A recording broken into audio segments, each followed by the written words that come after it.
and welcome to the weekly moon update for the week of June 3rd through June 9th. We have a new moon in Gemini this week, so hopefully you're going to be able to take it a little bit easier on yourself, especially with a new moon in the middle of the week. Tends to make the week feel like it's dragging on and on. So hopefully we're going to be live streaming on Wednesday the 5th, live on Twitch for tarot readings. And I'm also going to be on the Witching Hours podcast on Thursday, which is also the new moon. And I'll be talking about the moon and astrology for the month of June. So I hope that you can come hang out with us. Check out the description box below for all of the different links to Discord, Twitch, and my website where you can see all of the things that I offer. So let's jump into the moon energy for this week.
So because our new moon is on Thursday, that means that for the beginning of the week, we have a waning crescent moon. So for the most part, the moon is dark. You might see a little bit of a sliver or a Cheshire cat smile in the sky, and it will just slowly darken until it's totally dark on Thursday. And then for the end of the week, Friday through Sunday, we have a waxing crescent. So again, you're going to start seeing that sliver, but it's going to be on the opposite side of the moon, the right-hand side this time, and it will slowly increase, and then we'll have our first quarter moon next week. So a new moon week is about slowing down, putting things off and rescheduling them for next week when we might have more energy, emotional energy to tackle and handle things. All right, so we're starting off this week in Taurus. Does anybody miss Taurus energy as much as I do? I am usually ready to get out of Earth energy, but the transition from the sun moving from Taurus to Gemini was really intense to me. I think probably because the same week the sun moved, also Venus and Jupiter moved into Gemini, so it was kind of abrupt to say the least. So here we have a waning crescent moon in Taurus, which is technically closing out the Taurus moon cycle because our last new moon was a Taurus new moon. So this is saying goodbye officially to Taurus season and the Taurus moon cycle. And we'll be in Taurus energy all day Monday and all day Tuesday. Because it only moves into Taurus 1:56 a.m. Monday morning. So we're gonna be in that slow moving supportive energy all day Monday and Tuesday. I also just like starting the weeks off with an earth sign because it feels more productive and like you're going to get more things done. So then Wednesday morning is when we move out of that Taurus energy and into Gemini again.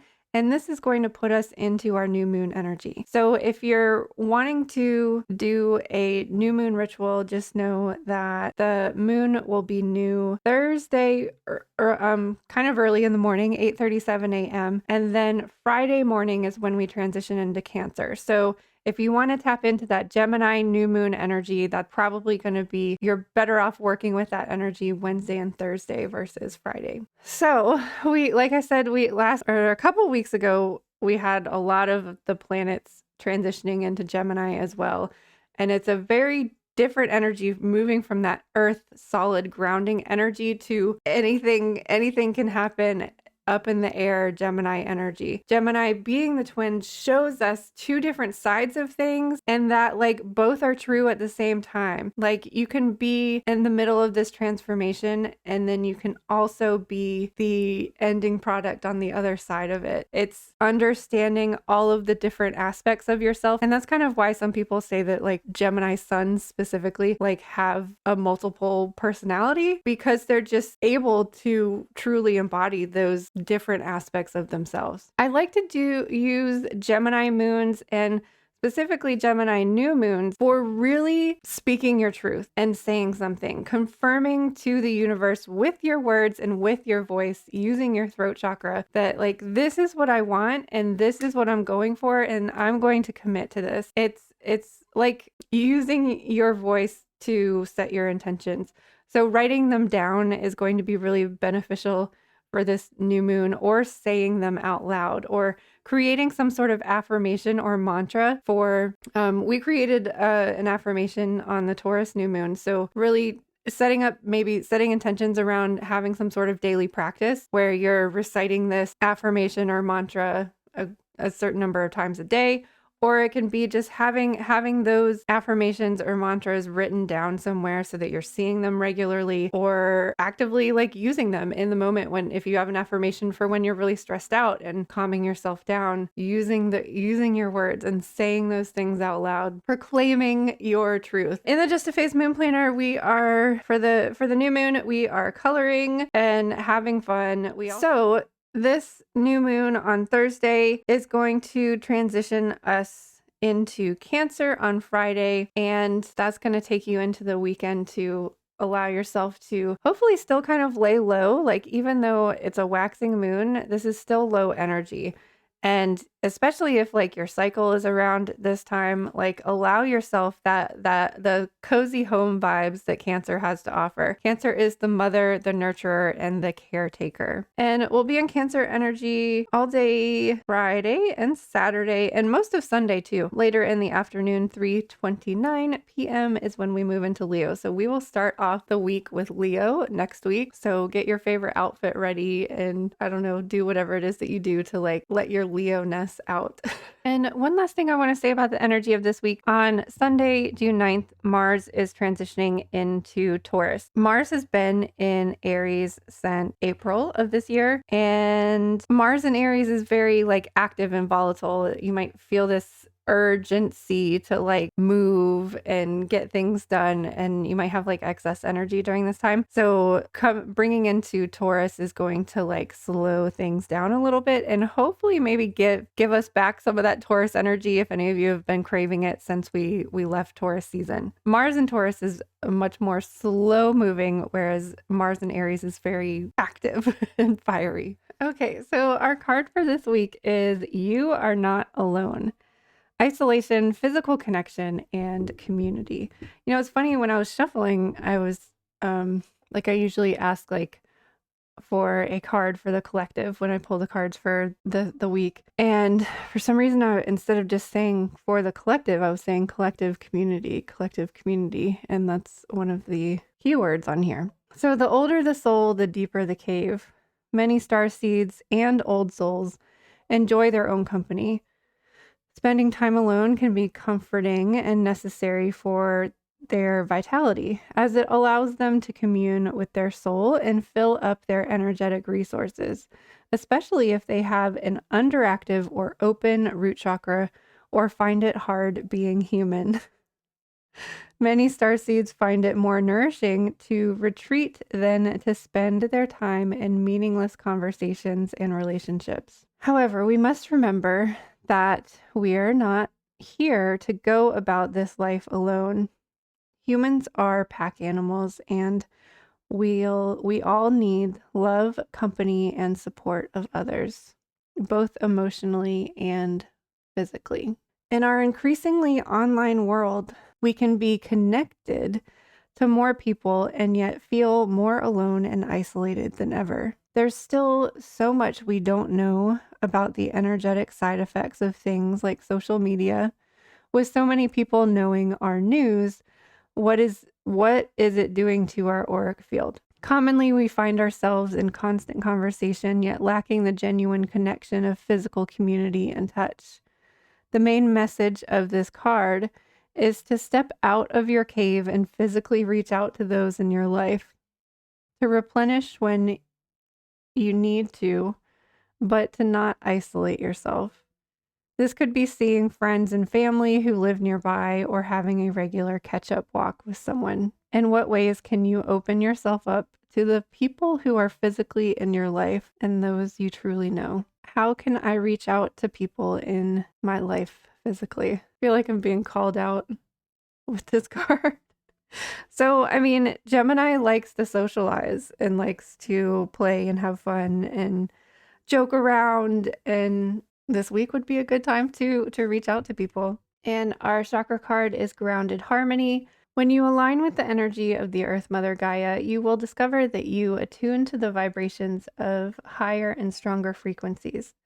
In Gaia's hands, you are always in harmonic resonance, brilliantly lending your rhythm to the grand song of the universe. Remember, when you come home to the Mother, you come home to all that is. When you are home with all that is, you are home with the Mother. So this is an Earth Star Chakra card. The crystal they recommend is Tibetan quartz, and the herb is galangal root, which I finally purchased some, but I haven't worked with it yet. Specifically because of this card. I was purchasing other herbs, and I noticed that they had galangal root as well. So I was like, I'll add that to my order. So I feel like this Earth Star Chakra card is coming up on a Gemini air week because it's important to stay grounded while you're connecting to higher energies, air energy, wisdom, knowledge, to remember to kind of like pull your energy downwards and anchor in when you're trying to like receive information. And sometimes air energy is like too much for people. So remember to balance this energy, you want to use the opposite element, which would be earth and grounding. If grounding, like earth energy isn't your thing, like water energy is also like calming and cleansing. For too much energy, because too much air energy is anxiety, right? We're overthinking things. We're too much in our head. So you want to bring your energy down to your feet, or you can, like with water energy, you can kind of like flush energy through, whereas grounding your air energy would be like anchoring into the ground, or envisioning that all of those anxious thoughts and worries are like going deep within the earth and being transmuted so that they're not running around in your head driving you crazy. So our crystal for this week is ruby, a gem of passion, intensity, eros, love, and enthusiasm. It activates the heart chakra and helps heal emotional and physical issues of the heart, including heartache and grief. Ruby helps attract new love or reignite the flame that's already there, increasing your passion and soul connections. So the affirmation is, I am filled with passion, open to love, and not afraid to live with intensity. So there does seem to be like this underlying theme of like with the You Are Not Alone card that like, and with the Earth Star, like this, there is this need to be supported, and you have to be in a place of support where you feel safe to be able to explore those different aspects of yourself, to explore like the shadow side of yourself, to understand it, to heal things. Like we have to be grounded and supported and feel safe and protected when we do these things. So making sure that you're grounded in the earth and that you're connected to your heart so that you're able to access the air wisdom that comes through when we have Gemini energy. So I hope you have a wonderful new moon week and are able to find time to take care of yourself, to rest and relax, and to also play and have fun. Remember to post your coloring pages if you get a chance to work on it this week. And we will see you next week for a first quarter moon. Thanks again for watching. I can't wait to see you on the other side of the looking glass again sometime soon.